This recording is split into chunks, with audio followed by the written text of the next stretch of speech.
To S S class.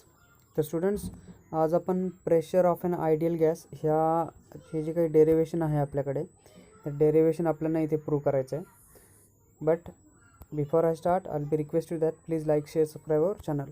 आता इथे बघा की एक क्यूब घेतला गेलेला आहे. क्यूब तुम्हाला माहिती असेल, ठीक आहे. तर ह्या क्यूबमध्ये बेसिकली नंबर ऑफ पार्टिकल्स, म्हणजे ह्या पूर्ण क्यूबमध्ये गॅसचे पार्टिकल्स भरून ठेवलेले आहेत, ठीक आहे. हे आपलं कन्सिडरेशन आहे की 3 डिमेन्शनल जो क्यूब तुम्हाला दिसतो आहे, इकडे हा झेड ॲक्सिस आहे, इकडे एक्स ॲक्सिस आहे, आणि हा जो जाताना तुम्हाला दिसतो आहे तो वाय ॲक्सिसवरती आहे, ठीक आहे. तर याच्यामध्ये PQRS ही एक वॉल दिसते, ठीक आहे.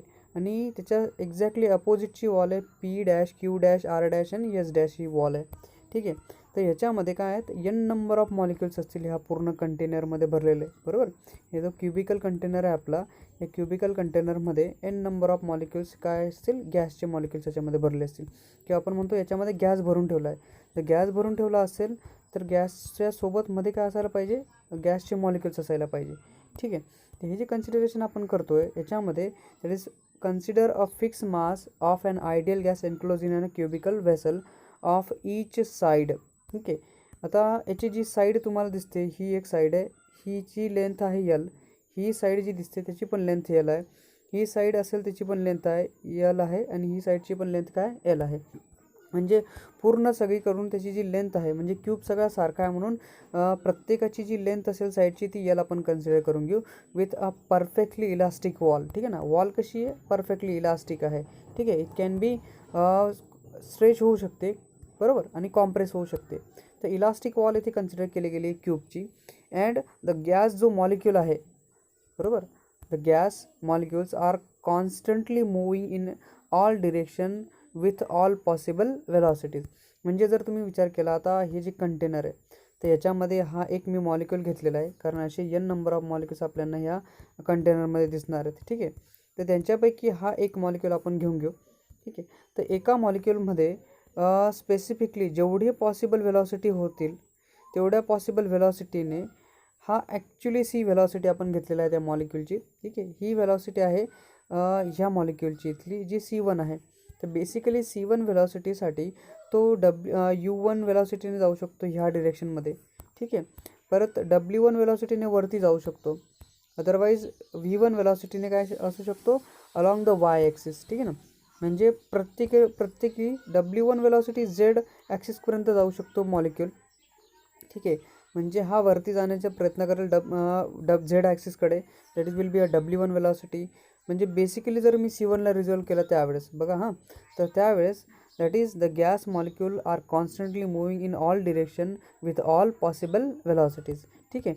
तर सगळ्या पॉसिबल वेलॉसिटीज कुठल्या पॉसिबल वेलॉसिटी आहेत, W1, U1 and V1 for the particle C. आता हा जो पार्टिकल आहे त्याची जी इनिशियली वेलॉसिटी आपण C कन्सिडर करतो आहे, ठीक आहे ना.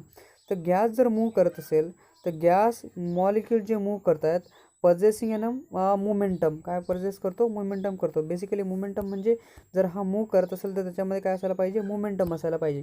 सो मोमेंटम काय असतो, that will B mass into velocity असतो. तर हा जो मास इंटू व्हेलॉसिटीचा मोमेंटम आहे मॉलिक्यूलला दिला गेलेला, that will B it the momentum is imparted, ठीक आहे ना. The momentum is imparted and because of this thus the pressure is exerted by the gas molecule on the wall of the vessel. मग काय होईल, तर basic जर हा molecule आहे, आता जर हा मॉलिक्यूल आहे आणि जर मूव्ह करत असेल इकडे किंवा इकडे वरती गेला, इकडे साईडला गेला असेल, तर त्याच्यामध्ये या मॉलिक्यूलचा मास काय m आहे, आणि मॉलिक्यूल वेलॉसिटी Vने किंवा Uने किंवा Wने मूव्ह करतो आहे. तर जर मॉलिक्यूलची मॉलिक्यूलचा मास m आहे आणि वेलॉसिटी V आहे, तर m इंटू V आपला मोमेंटम होऊन जातो. And because of this momentum जर तो ह्या वॉलकडे ठोकला गेला तर ह्या वॉलवरती काय करेल, बेसिकली प्रेशर एक्झर्ट करेल, ठीक आहे.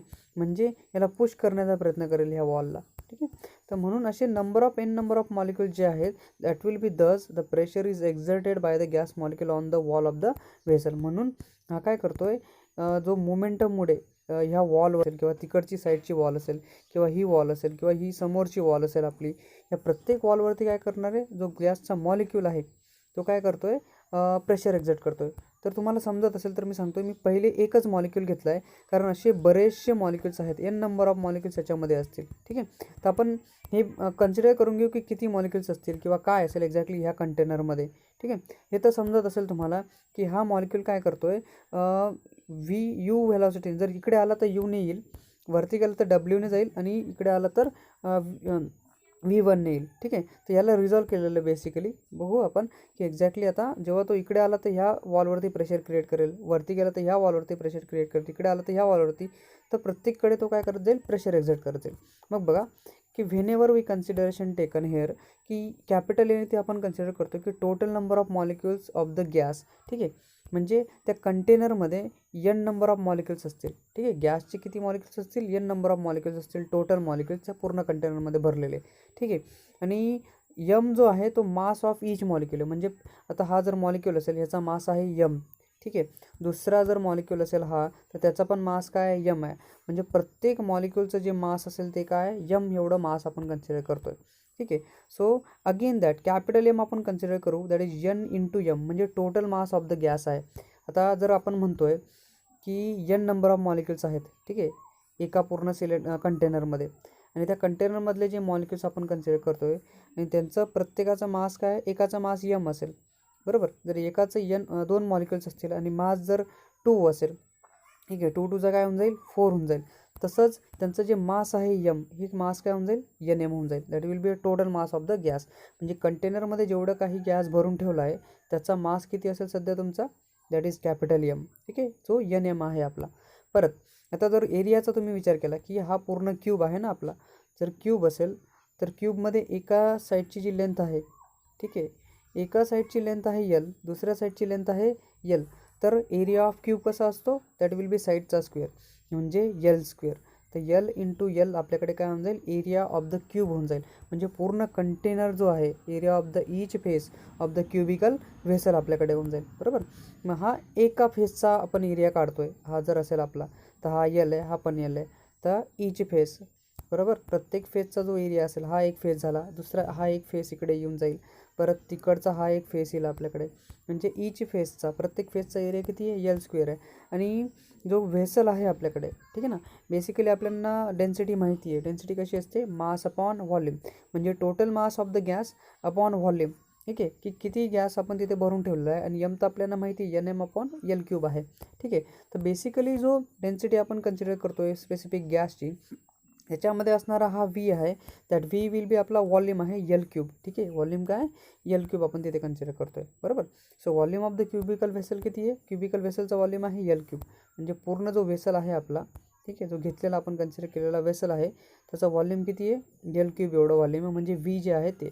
ठीक आहे, तर मग अशा Vच्या वेळेस आपण कन्सिडर करू की let C1 C2 C3 C4 C5 C6 C7 and Cn, किती मॉलिक्युल्स आहेत, n नंबर ऑफ मॉलिक्युल्स. मग प्रत्येकाची, एकाची वेलॉसिटी C1 आहे, दुसऱ्या मॉलिक्युलची वेलॉसिटी C2 आहे, तिसऱ्या मॉलिक्युलची वेलॉसिटी C3 आहे, चौथ्या मॉलिक्युलची वेलॉसिटी C4 आहे, पाचव्याची C5 आहे. तर असे काय आहेत, शेवटचा जो असेल त्याचे Cn एवढी वेलॉसिटी असेल, म्हणजे वेलॉसिटी ऑफ द मॉलिक्यूल आहे. तर तुम्हाला जर ऑब्झर्व होत असेल तर मी इथे घेताना ही एका मॉलिक्यूलची वेलॉसिटी, म्हणजे पहिल्या मॉलिक्यूलची वेलॉसिटी C1 वेलॉसिटी आहे. ठीक आहे, तो C1 वेलॉसिटीने W1 वेलॉसिटीकडे जाऊ शकतो, इकडे येऊ शकतो, इकडे येऊ शकतो. बरोबर, म्हणजे basically U1 velocity, W1 velocity and V1 velocity, काय, C1 will be the velocity of that particle आहे. ठीक आहे, तर असा दुसरा पण असू शकतो, त्याची पण वेलॉसिटी C1 C2 C3, म्हणजे इथे असणारा, आता हा जर C1 वेलॉसिटीने जात असेल तर दुसरा काय असेल इथे या कंटेनरमध्ये, दुसरा जो मॉलिक्यूल असेल, it's having an C2 velocity, आणि तो दॅट विल बी W1. ठीक आहे, U2, सॉरी लिहिताना चुकलो थोडंसं, बघा की इकडे तिघं डिरेक्शनमध्ये तो असेल ना, म्हणजे आता ह्याची जी एक वेलॉसिटी आहे ती C2 झाली, तर वरती असेल W2. ठीक आहे, इकडे असेल U2 आणि इकडे असेल V2. ठीक आहे, this is what the velocity, म्हणजे प्रत्येक पार्टिकलची जी वेलॉसिटी, एकाची वेलॉसिटी C1 आहे, दुसऱ्याची C2 आहे, तिसऱ्याची C3 आहे, चौथ्याची C4 आहे, तसे Cn वेलॉसिटी काय असेल, प्रत्येक पार्टिकलची वेलॉसिटी आपण इथे या गॅसच्या कंटेनरमध्ये तो मूव्ह करताना आपल्याला दिसेल. ठीक आहे, तर मग बघा की इथे येणारा जो वॉलमध्ये कंटेनर आहे तो व्हेलॉसिटी आपण घेतली C1 C2 C3, कारण इथे व्हेलॉसिटी V का नाही लिहिली मी, कारण आपल्याकडे अजून एक व्हॉल्यूम आहे, तर दोघं सारखे नको व्हायला म्हणून मी एकाला C1 कन्सिडर करून घेतलं, व्हॉल्यूमला V कन्सिडर करून घेतलं. ठीक आहे. तर मग बघा की ईच व्हेलॉसिटी जी आहे C1 C2 CN can be resolve, प्रत्येक व्हेलॉसिटीला जे C1 C2 C3 आहे किंवा CN आहे आपल्याकडे, can be resolve into a component of the parallel to the three coordinates of the axis which are along the edge of the container. म्हणजे प्रत्येकाची C1ला resolve केलं, जर एक्स ॲक्सिसला पॅरल असेल तर U1 होऊन जाईल. ठीक आहे. परत C1चा जो आहे, C1ला जर रिझॉल्व केलं तर मी, ठीक आहे, तर C1ला जर रिझॉल्व करतो एक्स ॲक्सिसच्या अलॉंगमध्ये U1 होऊन जाईल, वाय ॲक्सिसच्या अलॉंगमध्ये तो आपल्याकडे V1 होऊन जाईल, आणि झेड ॲक्सिसच्या अलॉंगमध्ये तो काय असेल, हा V1च आहे आपला, तो असेल आपल्याकडे W1. ठीक आहे. म्हणजे प्रत्येकासाठी इथे बघा आपण जे कंटेनर घेतलेलं आहे त्यांची जी व्हेलॉसिटीला रिझॉल्व केलं गेलं, म्हणजे ॲव्हरेज व्हेलॉसिटी जी असेल C1ची, ठीक आहे, C1ची average velocity W1 U1 and V1. तर ह्या प्रत्येक डायरेक्शनमध्ये एक आहे एक्स ॲक्सिसच्या अलॉंगमध्ये जी इकडे चालली आहे, दुसरी आहे ही जी दिसते तुम्हाला वाय ॲक्सिसच्या अलॉंगमध्ये, आणि वरची बघा ही W1ची ही झेड ॲक्सिसच्या अलॉंगमध्ये तुम्हाला मॉलिक्युलची जी व्हेलॉसिटी आहे त्याला काय केलं गेलं, ॲव्हरेज काढलं गेला. म्हणून each velocity C1 C2 CN can be resolve into a component of parallel to the three coordinates. कुठले, एक्स वाय झेड कॉर्डिनेट्सच्या अलॉंगमध्ये कुठे एज आहे, म्हणजे कॉर्नर जे आहेत आपले क्यूबचे. ठीक आहे. तर मग बघू की जर U1 V1 and W1 be the component of the velocity C1चे कंपोनंट असतील, ठीक आहे ना, म्हणजे C1ला रिझॉल्व करून इथे बघा, जर हा C1 होता आपला, तर ह्याला रिझॉल्व करून बघा, एक आहे इकडे एक आहे इकडे, बरोबर, म्हणजे एक होता W सारखा आणि एक आहे U1, एक होऊन जाईल आपला इकडे, जर याला रिझॉल्व केलं तर तो V1 होऊन जाईल C1ला रिझॉल्व केल्यानंतर, बरोबर. म्हणजे त्याला रिझॉल्व केल्यानंतर तर C1चे जे कंपोनंट्स आहेत ते आहेत U1 V1 and W1 components आहेत. ठीक आहे. Along the positive x Y z ॲक्सिसमध्ये कसे आहेत, हे पॉझिटिव्ह ॲक्सिसमध्ये का आपण कन्सिडर केलेले आहेत, negative x Y Z axis पण असतील ना आपल्याकडे, जसा हा पॉझिटिव्ह एक्स ॲक्सिस होता तिकडेच असा निगेटिव्ह एक्स ॲक्सिस असेल, हा वाय आहे पॉझिटिव्ह वाय ॲक्सिस, इकडे असेल निगेटिव्ह वाय ॲक्सिस, तसाच काय negative x and Z Y and Z axis पण असेल. ठीक आहे. पण आपण घेताना काय घेतलं C1ला एक्स वाय झेड जे आहेत ते पॉझिटिव्ह एक्स ॲक्सिसवरती कन्सिडर केले आहेत. ठीक आहे. तसंच जर U1 V1 W1 C1च्या अलॉंगमध्ये असतील, ठीक आहे ना, व्हेलॉसिटी कंपोनंट कोणाचे आहेत, C1चे, तसेच U2 V2 W2 कोणाचे कंपोनंट्स असतील, C2 व्हेलॉसिटीचे, म्हणजे सेकंड पार्टिकलचे. पहिल्या पार्टिकलची व्हेलॉसिटी C1, त्याचे components U1 V1 and W1. दुसऱ्या मॉलिक्युलची व्हेलॉसिटी C2, त्याचे components U2 V2 and W2 आपल्याकडे होऊन जाईल, बरोबर. मग त्यानंतर जर N कंपोनंट्स असतील तर, म्हणजे N मॉलिक्युल्स असतील तर जो CN असेल आपला, त्याच्यासाठी UN VN अँड W1 हे आपले काय असतील, कंपोनंट्स असतील. So here that we can say, तर जर C1ला मी काढलं, ठीक आहे, म्हणजे रिझल्टंट जर ॲव्हरेज व्हेलॉसिटी मी काढून घेतली आता, म्हणजे C1ची ॲव्हरेज व्हेलॉसिटी, C1ची जी ॲव्हरेज व्हेलॉसिटी C1 जी आहे आपली, ती ॲव्हरेज व्हेलॉसिटी जर आपण घेतली की ॲव्हरेज व्हेलॉसिटी आहे that will be under root of, ठीक आहे, काय under root of U1 square plus V1 square plus W1 square, ही average velocity. Otherwise resultant velocity याला आपण म्हणतो. तर रिझल्टंट व्हेलॉसिटी झाली U1 square plus V1 square plus W1 square. So here that जर मी स्क्वेअरला दोघं साईडला स्क्वेअर करून दिले, C1चा स्क्वेअर घेतला is equals to under root of U1 square plus V1 square plus W1 square. दोघांचा स्क्वेअर केला तर स्क्वेअरमध्ये हा रूट कॅन्सल होऊन जाईल, राहतो काय U1 square plus V1 square plus W1 square. मग आपल्याकडे C1 स्क्वेअर कसा असेल, U1 square plus V1 square plus W1 square. तसाच C2 पण असेल, C2 स्क्वेअर काय होऊन जाईल, दुसऱ्या पार्टिकलची व्हेलॉसिटी जी आपण कंपाऊंडमध्ये रिझॉल्व केलं त्याला, जी रिझल्टंट व्हेलॉसिटी असेल ती U2 स्क्वेअर V2 स्क्वेअर और W2 स्क्वेअर असेल. म्हणून तसंच C3साठी पण होऊन जाईल, C3 square is equals to U3 square plus V3 square plus W3 square आपल्याकडे ही व्हेलॉसिटी येऊन जाईल. म्हणून that CN square UN square plus VN square plus W1 square काय होऊन जाईल, that is resultant or average velocity of the particles. म्हणजे C1ची व्हेलॉसिटी ॲव्हरेज व्हेलॉसिटी आपल्याकडे येऊन जाईल ही, ठीक आहे. तसंच म्हणजे C1 square C2 square and CN square आपल्याकडे असेल. मग कन्सिडर करू आपण आता की जो मॉलिक्यूल आहे ना त्याचा मास किती आहे, M आहे. एक जो मॉलिक्यूल आहे आपल्याकडे त्या एका मॉलिक्यूलचं, हा जो आपला मॉलिक्यूल होता, ह्या एका मॉलिक्यूलची जी व्हेलॉसिटी आपल्याकडे आहे, ठीक आहे, हा मॉलिक्यूल जो आहे एक मॉलिक्यूल त्याचा मास किती आहे यम आपण कन्सिडर करून घेऊ आणि तो कुठे U1 V1 आणि W1 तीन ज्या कंपाऊंड्स आहेत C1 वेलॉसिटीचे along the three compounds of the velocity याच्यामध्ये बघा की मास यमचा जो आहे अलॉंग द C1 वेलॉसिटी ना, ठीक आहे. पार्टिकल काय करतोय त्याचा मास जे यम आहे तो मूव करतोय विथ वेलॉसिटी C1 वेलॉसिटीने तो मूव करतोय, पण कुठे towards the wall of PQRS, ठीक आहे. म्हणजे इथे जर तुम्ही ह्या कंटेनरचा परत एकदा विचार केला तर आता हा जो पार्टिकल आहे मी कन्सिडर केलं आहे की हा पार्टिकल ह्या वॉलकडे येतो आहे, म्हणजे ही जी वॉल दिसते PQRS वॉल, तर ह्या PQRS वॉलकडे येण्याचा प्रयत्न करतो आहे. तर काही तासा म्हणजे काही वेळेमध्ये टाईम इंटरवल टीमध्ये तो काय करेल ह्या वॉलवरती हॅमर होऊन जाईल आणि हॅमर झाल्यानंतर काय होईल परत रिबाउंड होण्याचा प्रयत्न करेल, ठीक आहे. पण वेलॉसिटी सेम असेल, U1 वेलॉसिटी पॉझिटिव्ह एक्स ॲक्सिसकडे जाईल, पण तो तिथून काय होईल रिबाउंड होताना निगेटिव्ह U1 वेलॉसिटीला घेऊन जाईल सोबत, ठीक आहे. त्याला बघू बरं एक्झॅक्टली हा जो दिसतोय आपला आता जो रिबाउंड होणारा जो मॉलिक्यूल आहे आपला C1 वेलॉसिटीने मूव्ह करतोय, मास यम घेऊन जातोय, वॉल PQRS वरती हॅमर होणार आहे, ठीक आहे. So it move with the velocity U1 बार ना, कुठे जातोय U1ने जातोय ना तो, ठीक आहे. तर याचा जो हॉरिझॉन्टल कंपोनंट आहे C1चा एक्स ॲक्सिसच्या अलॉंगमधला that will be along x axis काय U1 वेलॉसिटीने तो जातोय. मग बघा की it move with the U1 velocity along x axis, म्हणजे एक्स ॲक्सिसच्या म्हणजे एक्स ॲक्सिसला पॅरलल करून त्या वॉलला, ही जी वॉल आहे ती समोरची जी PQ आपण म्हणतोय PQRSची जी वॉल आहे आपली त्या वॉलवरती इकडनं मूव्ह करताना तो एक्स ॲक्सिसच्या बरोबरी चालला आहे अलॉंगमध्ये, ठीक आहे. सो हेअर दॅट की याचा जो आता आपण मोमेंटम म्हणतो ना, मोमेंटम काय असतो मास इंटू वेलॉसिटी असतो. तर मोमेंटम काय करणार आहे आता मूव्ह करत असेल म्हणजे त्याच्याकडे मोमेंटम आहे, ठीक आहे. जर इफ ही this molecule having an momentum, तर मोमेंटम कसा असेल मास यम असेल तर मास इंटू वेलॉसिटी काय असतो आपला मोमेंटम असतो. तर याचा मास किती आहे यम आहे, ठीक आहे. तर तो मूव्ह करतोय U1 वेलॉसिटीने, ठीक आहे ना, PQRSकडे जातोय ना, बरोबर. मी सगळे रिझॉल्व नाही केलेले, एकच त्याची जी C1ची एक्स कंपोनंट होता तो U1 होता, तर U1 व्हेलॉसिटीने काय करतोय वॉल PQRSकडे मूव्ह करतोय. तर PQRSकडे त्याचा मास यम असेल तर त्याचा मोमेंटम काय होऊन जाईल U1 आणि along x axis positive x ॲक्सिसकडे चाललं आहे म्हणजे यम इंटू U1 होऊन जाईल. पण आफ्टर कोलिजन, ठीक आहे ना, जे इनिशियल जे मोमेंटम येईल त्याचं ते M1 U1 होईल before collision. Actually wall PQRS वरती ठोकले जाण्याच्या आधीची केस आहे, M1 U1 एवढं मोमेंटम त्याच्याकडे असेल.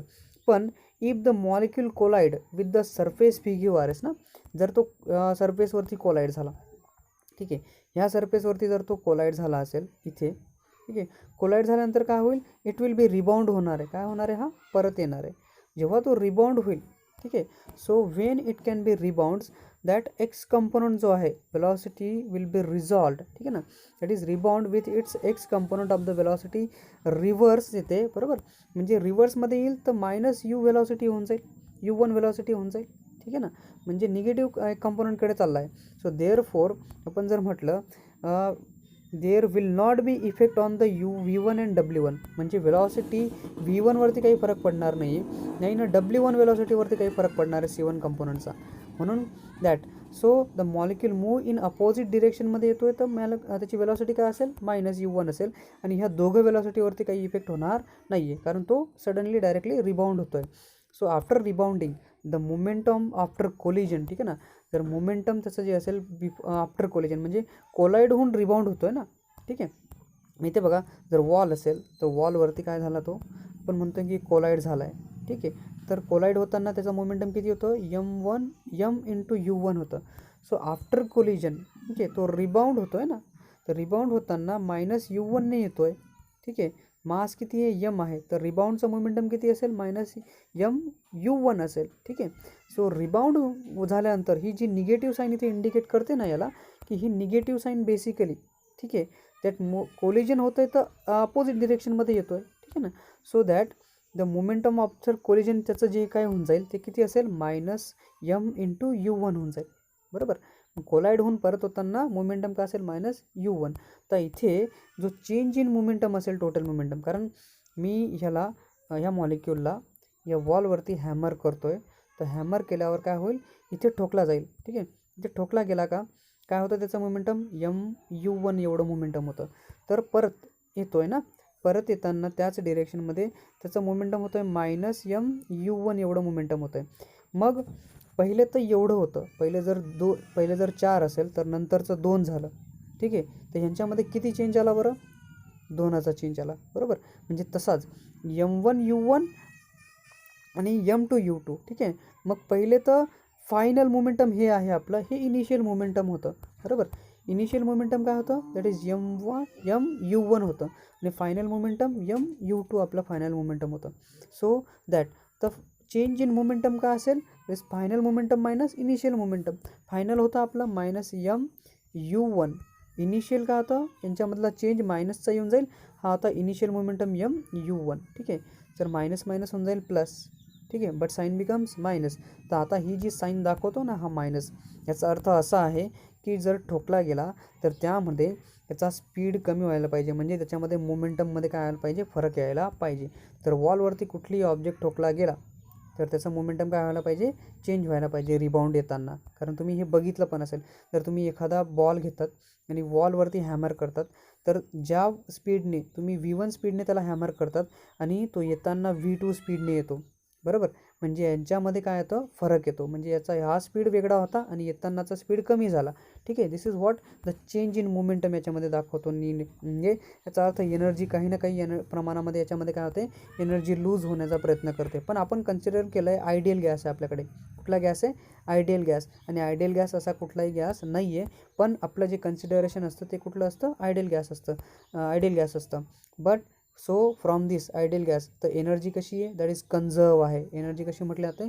कन्झर्व म्हटली जाते. म्हणजे याचा अर्थ की एनर्जीला क्रिएट बी करता येत नाही आणि डिस्ट्रॉय बी करता येत नाही.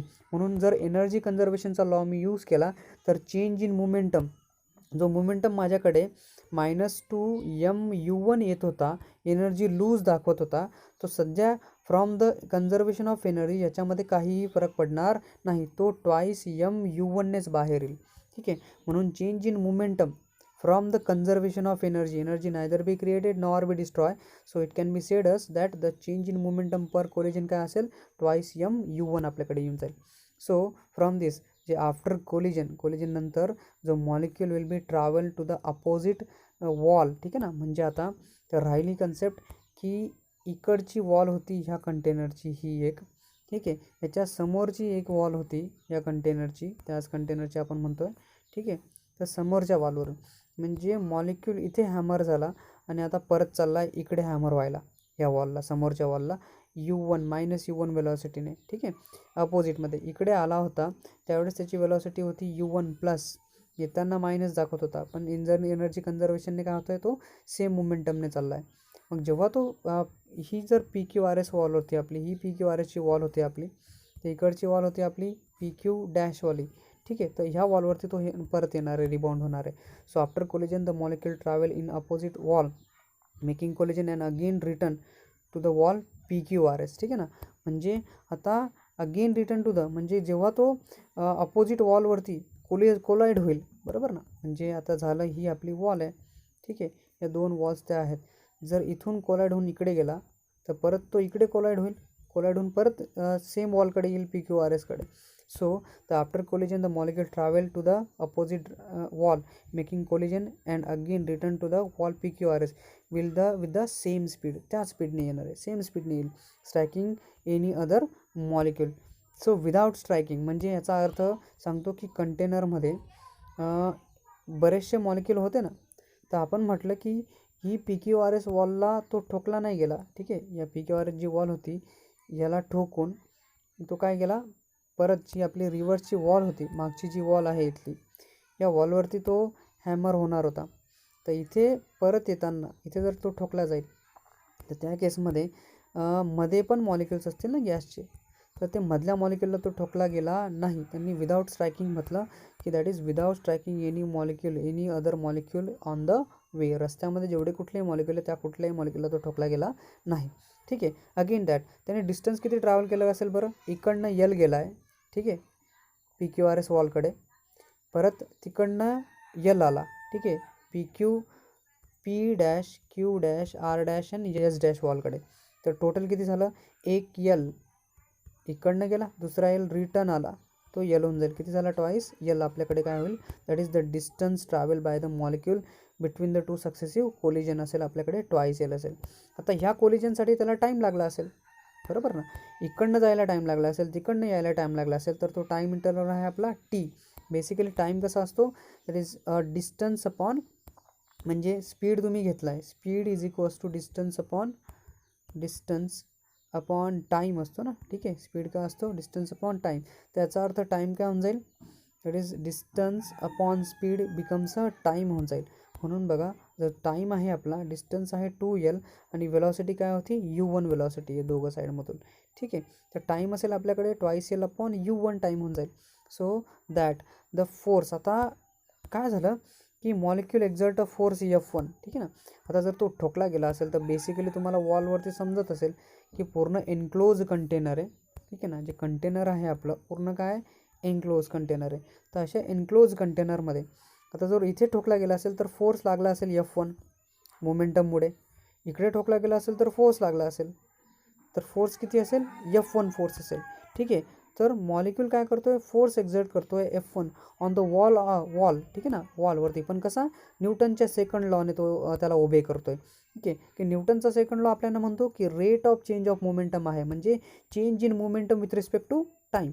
तर change in momentum with respect to time जर फोर्स F1 लावत असेल, म्हणजे आता एखादी गोष्ट झाली, एखादा जर पडदा असेल किंवा पेपर आपण घेतला, पेपरावर जर पेनाने आपण टोचत बसलो तर काय होऊन जाईल, पेपर फाटून जाईल. म्हणजे याचा अर्थ हा F1 फोर्समुळे या पेपरवरती काय लागणार आहे, फोर्स लागणार आहे, आणि फोर्समुळे काय होऊन जाईल, पेपर ब्रेक होऊन जाईल. तसंच जो वॉल आहे, इलास्टिक वॉल आहे, परफेक्टली इलास्टिक वॉलवरती जर फोर्स F1 लागत असेल तर काय होईल, there is an change in momentum. ठीक आहे, तर चेंज इन मोमेंटम फोर्स म्हणजे न्यूटनच्या सेकंड लॉने मॉलिक्यूल काय करतोय, जर प्रेशराईज झालेला आहे, ठीक आहे, वॉलवरती हॅमर होतोय, तर फोर्स F1 लागतोय. तर हा F1 फोर्स कसा असेल, that is due to the change in momentum. ठीक आहे, कशामुळे, चेंज इन मोमेंटम, म्हणजे वॉल जी आहे आपली PQRS वरती change in momentum with respect to time आपल्याकडे येऊन जाईल. पण तुम्हाला माहिती आहे चेंज इन मोमेंटम काय होता, ट्वाईस M इंटू U1 होता. ठीक आहे ना, आपण काढला ना ट्वाईस M इंटू U1, आपण जो काढला हा मोमेंटम होता, दिसतोय ट्वाईस M इंटू U1. एवढा मोमेंटम कुठे, वॉल जी होती आपली PQRS वॉलकडे होता. ठीक आहे, then the force F1 becomes change in momentum with respect to time. तर टाईम तुम्ही काढला, टाईम काय होता, that is twice L upon U1 होता. जर मी हे दोघं इथे पुट करून दिले, आता हा टाईम होता, तर ट्वाईस L अपॉन U1, तर हा U1 आणि हा U1 मल्टिप्लाय होऊन जाईल, U1 स्क्वेअर होऊन जाईल, बरोबर. तर U1 square twice M upon twice L याला करून दिले, हे 2 पण कॅन्सल करून दिले. तर फोर्स F1 जो आहे U1 स्क्वेअर अपॉन L, तर एवढा जो फोर्स आहे ना, हा फोर्स काय लागेल, त्या कंटेनरच्या PQRS वॉलवरती लागणार आहे. एवढा फोर्स काय करेल, this force is exerted by the molecule of the mass M with speed काय U1 स्पीडने तो काय करेल, त्याच्यावरती फोर्स एक्झर्ट करेल, बरोबर. म्हणजे आपण जी आपलं कंटेनर आपण म्हणतोय, त्या कंटेनरमध्ये एक्झॅक्टली जो फोर्स लागतोय, ठीक आहे ना, आपण जो म्हणतोय त्याच्या PQRS वरती काय लागणार आहे, F1 फोर्स लागेल.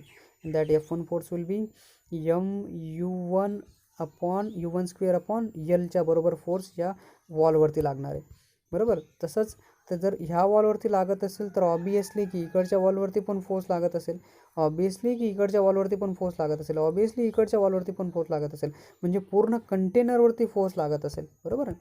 तर हा जो फोर्स आपण येऊन कन्सिडर करतोय, असा फोर्स आपल्याकडे काय येतोय, प्रत्येक कंटेनरच्या ईच अँड एव्हरी वॉलवरती तो फोर्स लावायला बसतोय. ठीक आहे, म्हणून सिमिलरली आपण म्हणू शकतो की जो एक्स ॲक्सिसवरती आहे, म्हणजे बघा, the force exerted by the molecule moving along x axis with velocity, काय एक्स ॲक्सिसमध्ये जर आपण कन्सिडर केला तर पार्टिकलची वेलॉसिटी U2, ठीक आहे, U3 अलॉंग एक्स ॲक्सिस, म्हणजे पहिल्या पार्टिकलची C1 वेलॉसिटीसाठी U1 होता. C2 पार्टिकलची वेलॉसिटी जर सेकंड पार्टिकल असेल तर पहिला पार्टिकल होता C1 वेलॉसिटी होती U1 अलॉंग एक्स ॲक्सिस होता. दुसरा पार्टिकल होता C2 वेलॉसिटी होती U2 काय असेल, अलॉंग एक्स ॲक्सिस असेल. जर तिसरा पार्टिकल असेल C3, तर त्याची वेलॉसिटी अलॉंग C3 येऊन जाईल एक्स ॲक्सिसमध्ये. ठीक आहे, म्हणून U2 U3 अँड U1 आपल्याकडे असेल. तर याचा अर्थ F2 होऊन जाईल आपल्याकडे फोर्स, म्हणजे पहिला पार्टिकल जर F1 फोर्स लावत असेल तर दुसरा F2 लावेल, तिसरा F3 लावेल, चौथा F4 लावेल, तसाच जो Fn असेल तो Fn फोर्स लावेल, बरोबर. म्हणून F2 वरून फक्त U2 upon L, U3 upon L and Fn आपल्याकडे काय होऊन जाईल, फोर्स एक्झर्टेड, म्हणजे ईच अँड एव्हरी पार्टिकल ठीक आहे. प्रत्येक पार्टिकल काय करतोय, वॉलवरती फोर्स लावतोय, प्रेशर लावतोय. म्हणजे त्या वॉलवरती एक पार्टिकल हा झाला, दुसरा पार्टिकल हा झाला, तिसरा पार्टिकल हा झाला, चौथा पार्टिकल हा झाला, पाचवा पार्टिकल हा झाला, सहावा पार्टिकल हा झाला. तर असे पार्टिकल्स काय करतात, ईच अँड एव्हरी पार्टिकल काय करतात, वॉलवरती फोर्स लावत आहेत. That will B F1, F2, F3, Fn असे फोर्सेस लावत आहेत. But along the x axis. पण अलॉंग एक्स ॲक्सिस असेल तर इथं झालं अलॉंग एक्स ॲक्सिस. पण त्याचा रिझल्टंट जर फोर्स काढला, आता या सगळ्यांना जर मिळून टोटल फोर्स जो असेल तर एक एक पार्टिकल काय करतो आहे, प्रत्येक वेगवेगळा फोर्स लावतो. F1, F2, F3, F4, F5, Fn. ठीक आहे. तर Fn फोर्स जर लावत असेल तर यांचा जो ॲव्हरेज फोर्स मी काढून घेतला ना, F1 plus F2 plus F3 F4 plus Fnचे, मग यांचा जर रिझल्टंट एक ॲव्हरेज फोर्स काढला, that will be perpendicular to X axis. सांगतो परपेंडिक्युलर टू एक्स ॲक्सिस कसं आहे, की ही आपली वॉल आहे, ही आपले एक्स ॲक्सिस आहे तिथली. ठीक आहे. इथे एक्स ॲक्सिसवरती आपली ती वॉल आहे अशी. ठीक आहे, बरोबर. ही वॉल आहे अशी. तर ही काय वॉल आहे, याच्यावरती हा फोर्स लागतो आहे F1. तर काय झाला, ह्या वॉलला फोर्स काय ॲक्च्युली परपेंडिक्युलर फोर्स आहे एक्स ॲक्सिसचा. ठीक आहे ना. म्हणून त्याने म्हणताना काय म्हटलं, की रिझल्टंट फोर्स आहे. ठीक आहे, कारण ह्या वॉलला फोर्स काय ॲक्च्युली परपेंडिक्युलर आहे ना वॉलचा. म्हणून त्याने म्हटलं की wall will be perpendicular to X axis आहे. दिसते, म्हणून फोर्स पण काय असेल, परपेंडिक्युलर असेल. So the resultant force Fx on the wall PQRS perpendicular to X axis. ठीक आहे ना. मग Fx काय असेल, परपेंडिक्युलर टू एक्स ॲक्सिसवरती लावणार आहे. सो दॅट मग टोटल जर रिझल्टंट ॲव्हरेज फोर्स मी काढून घेतला, तो असेल F1, F2, F3, F4, F5 and Fn force होऊन जाईल. आणि जर F1, F2, F3, F4, F5 आणि Fn आपण पुट करून दिले याच्यामध्ये, एक्स ॲक्सिसवरती परपेंडिक्युलर लावतात तिथे, तर F1 होता mu1 square upon L plus mu2 square upon L plus mun square upon L येऊन जाईल. सो लास्टली जर m आणि L कॉमन असतील, U1, U2, U3 जर वेगवेगळे असतील, तर m आणि L आपण कॉमन काढू शकतो. म्हणून आपल्याकडे जो Fx आहे, जो रिझल्टंट जो ॲव्हरेज फोर्स लागतो आहे PQRS वॉलवरती, तो असेल U1 square plus U2 square plus U3 square plus U4 square plus UN square आपल्याकडे येऊन जाईल. मग हा तर झाला Fx. पण तसाच वाय ॲक्सिसवरती पण असेल ना फोर्स, म्हणजे झेड ॲक्सिसवरती पण असेल. म्हणजे प्रत्येक वॉल ईच अँड एव्हरी साईडवरती काय लावणार आहे, फोर्स लावेल. म्हणजे XYZ ॲक्सिसमध्ये, तिघं ॲक्सिसमध्ये हा झाला, हा बघा ह्या वॉलवरती पण लागेल. ठीक आहे, म्हणजे खाली पण लागणार आहे इथे. तसंच ह्या डिरेक्शनमध्ये पण लावणार आहे. हे तर झालं, आपण F1 काढला, आपण Fx काढला, हा झाला आपला Fx इकडचा. ठीक आहे. Similarly we have that is, हा इकडचा जर Fx असेल तर इकडे पण लावेल ना, झेडमध्ये वायमध्ये पण लावेल ना, बरोबर. वाय असेल, एक्स असेल, और हा झेड झाला. ठीक आहे, एक्स असेल, वाय असेल, झेड, म्हणजे तिघं साईडमध्ये काय लागणार आहे, फोर्सेस लागतील. आणि रिझल्टंट फोर्स म्हणजे ॲव्हरेज, प्रत्येक लेअरवरती ॲव्हरेज फोर्सेस आपल्याला लावावे लागतील. So here that the Fy and Fz कसं असेल, along perpendicular to Y axis and Z axis आपल्याकडे तिघं होऊन जातील.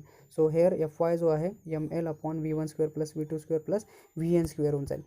म्हणजे आता वाय ॲक्सिसकडे काय होता, V होता ना आपला, बरोबर. आपण अशी काढली होती ॲक्सिसमध्ये, आठवते. हे आपल्याकडे असं होतं, हे वाय ॲक्सिस होतं, हा होता झेड ॲक्सिस आणि हा होता आपला एक्स ॲक्सिस. तर तिघ्या केसमध्ये आपण त्याला काढलेला आहे, बरोबर. हा जो क्यूब आपण इथे काढला होता अशा पद्धतीने, बरोबर. असा आपला तो क्यूब होता या पद्धतीचा. त्याच्यामध्ये वाय ॲक्सिसमध्ये काय होता, V होता आणि झेडमध्ये काय होता, W1 होता. मी तुम्हाला जे पहिलेच सांगितलं ना, U1, V1 अँड W1. ठीक आहे. So Fy for M upon L V1 square plus V2 square plus Vn square होऊन जाईल.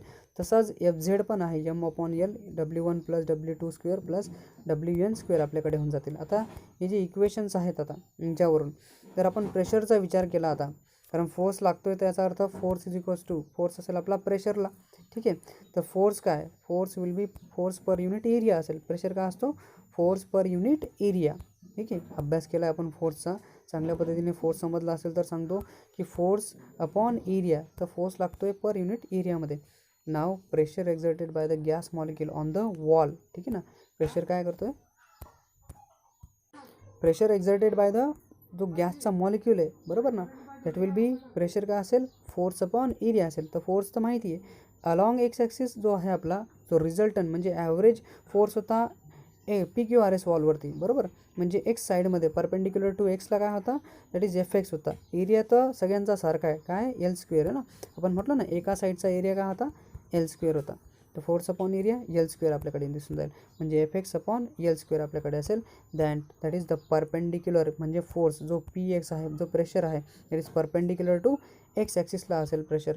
तसाच परपेंडिक्युलर टू वाय ॲक्सिस पण असेल. म्हणजे पण त्याच्या आधी आपण काय करू की हा जो प्रेशर आहे आपला, प्रेशर फोर्स आपल्याला माहिती आहे. ठीक आहे, फोर्स काय होता आपला, दॅट विल बी F1 जो फोर्स आपल्याकडे येतो आहे, F1 होता आपल्याकडे, that will be along x ॲक्सिसमध्ये आपल्याकडे येतो M upon L, U1 square plus U2 square plus U3 square plus UN square ना. म्हणजे आता एफ एक्सला जर मी इथे पुट करून दिलं आपल्या इक्वेशनमध्ये, ठीक आहे, प्रेशर अपॉन एरियाच्या इक्वेशनमध्ये जर आपण याला पुट करून दिलं इथे, ठीक आहे, तर याच्यामध्ये बघा की यम अपॉन, आता हा होता यम अपॉन यल होता आणि हा यल स्क्वेअर होता डिवाईडचा. ठीक आहे, तर हा याला मल्टिप्लाय करून दिला ना, कारण ऑलरेडी आपल्याकडे याच्यामध्ये काय होता, हा एरिया होता यल स्क्वेअर आणि आपण लिहिला एफ ऑफ एक्स. ठीक आहे, तर एफ ऑफ एक्सचा जो कंपोनंट होता यम अपॉन यल अपॉन हा यल स्क्वेअर बघा, तर हे दोघं एकमेकांना काय होऊन जातील, मल्टिप्लाय. तर यम अपॉन काय होऊन जाईल, यल क्यूब होऊन जाईल. आणि बाकीचे जे कंपाऊंड्स आहेत U1 square plus U2 square plus U3 square plus U4 square plus U5 square that will B UN square आपल्याकडे येऊन जातील. मग हा झाला PX, बरोबर, परपेंडिक्युलर टू एक्स ॲक्सिस.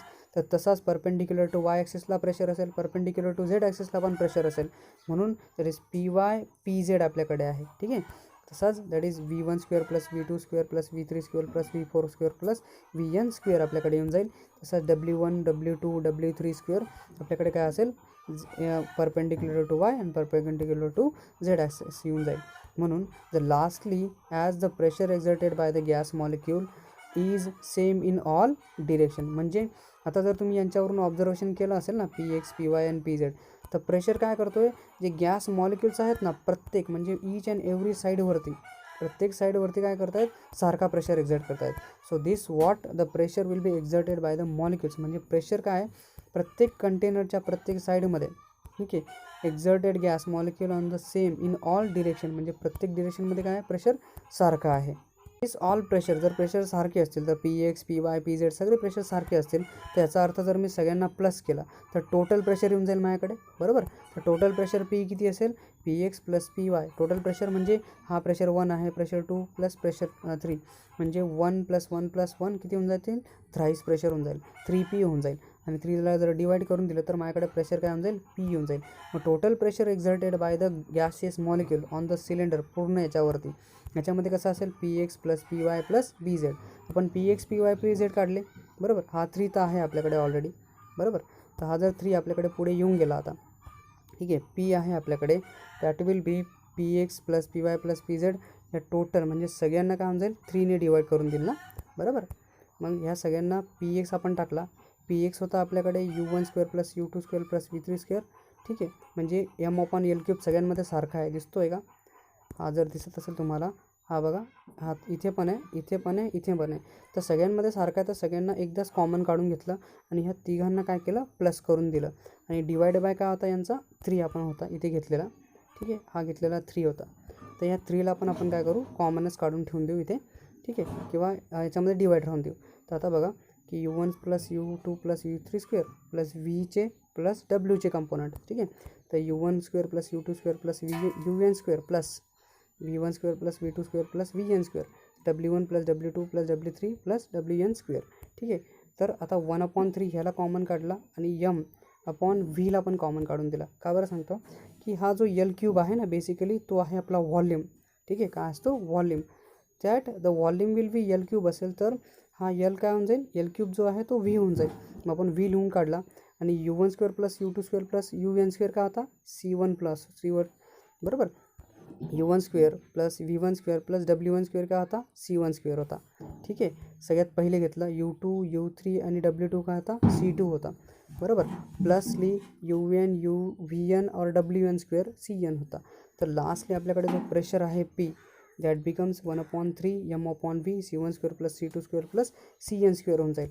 तर ह्या इक्वेशनवरून आपल्याकडे एक व्हॅल्यू येते, that is known as an root mean square velocity.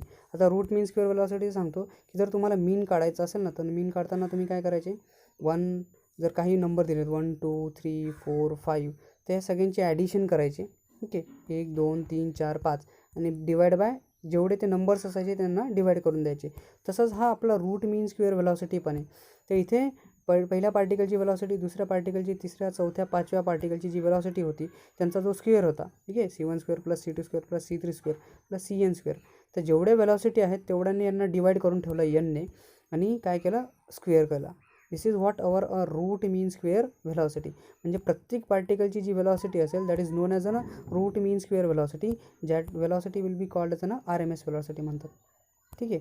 तर RMS व्हेलॉसिटीचा हा जर स्क्वेअर रूटला आपण इकडे पाठवून दिला, इट बिकम्स अ स्क्वेअर. ठीक आहे, काय होऊन जाईल, स्क्वेअर होऊन जाईल. सो जर मी याला स्क्वेअर करून दिलं तर एनचा हा डिवाईडचा काय होऊन जाईल, मल्टिप्लाय होऊन जाईल. ठीक आहे, रूटचा याला स्क्वेअर केला आहे. ठीक आहे, C स्क्वेअर अपॉन एन. तर आता हा झाला आपल्याकडे C1 square plus C2 square plus CN square. तर टोटल आपल्याकडे एवढी व्हेलॉसिटी असेल. सो दॅट आता C1 square plus C2 square plus CN square आपल्याकडे काय आहे, this is C square RMS into n आहे. तर मी काय करू शकतो आता, ह्याच्यामधला हा जो आहे त्याला काय करू शकतो, मी रिप्लेस करू शकतो by N C square RMS into N. तर हा C स्क्वेअर RMS आपण इथे लिहून काढला डायरेक्टली. आता तर राहिली गोष्ट, आता ह्याच्यामध्ये जर मी याला असं लिहिलं n into m upon v, हा व्हॉल्यूमचा होता, आणि मी ह्या CRMSला that is root mean square व्हेलॉसिटीला CRMS इकडे लिहून ठेवतो. So lastly we can get the pressure जे होतं आपल्याला, जे काढायचं होतं, जे एक्झॅक्ट प्रेशर आपल्याला आणायचं होतं, total pressure exerted by the gas molecule on the, म्हणजे प्रेशर आपलं जे डेरिवेशन आपल्याला म्हणतं, that derivation will be said as that is the pressure of an ideal gas जे होतं ना, हे लास्ट प्रेशर आपण म्हणतो आहे प्रेशर ऑफ आयडियल गॅस. हे आपलं इक्वेशन होतं, प्रेशर ऑफ आयडियल गॅसचं equation. So this is what our pressure we can find out here. हे जे आपलं प्रेशर होतं इथे, पण तुमच्या पुस्तकामध्ये थोडंसं डिफरंट वेने त्यांनी सांगितलं, मी थोडंसं वेगळं घेतलं. का बरं, कारण फॉर युअर अंडरस्टँडिंग मी चांगल्या पद्धतीने याला लिहिण्याचा प्रयत्न केला. तर आता हा जो CRMS होता ना, तुमच्या पुस्तकामध्ये त्यांनी C वेक्टर दाखवलेला आहे. C म्हणजे V वेक्टर स्क्वेअर, म्हणजे CRMSला त्याने V वेक्टरचा स्क्वेअर दाखवलेला आहे, म्हणजे V स्क्वेअर दाखवलेला आहे. मी इथे व्हॉल्यूमसाठी V घेतला आणि ही जी व्हेलॉसिटी होती त्याच्यासाठी तुमच्यासाठी त्याला V स्क्वेअर लिहिला. म्हणून जो टोटल प्रेशर जर मी तुमच्या फॉर्ममध्ये लिहिला तर हा फक्त काय होऊन जाईल, V2 स्क्वेअर होऊन जाईल, एन अपॉन व्ही होऊन जाईल. बरोबर. आणि जर पुढे जर लिहायचं म्हटलं तर हा जो NM आहे ना आपला, तो कॅपिटल M आहे, म्हणजे total mass of the gas आहे. ठीक आहे, तर अपॉन V, आणि M अपॉन V पण आपल्याकडे डेन्सिटी येऊन जातं पुढे नंतर. ठीक आहे. So this is what the pressure exerted by the ideal गॅसचं प्रेशरचं इक्वेशन आहे.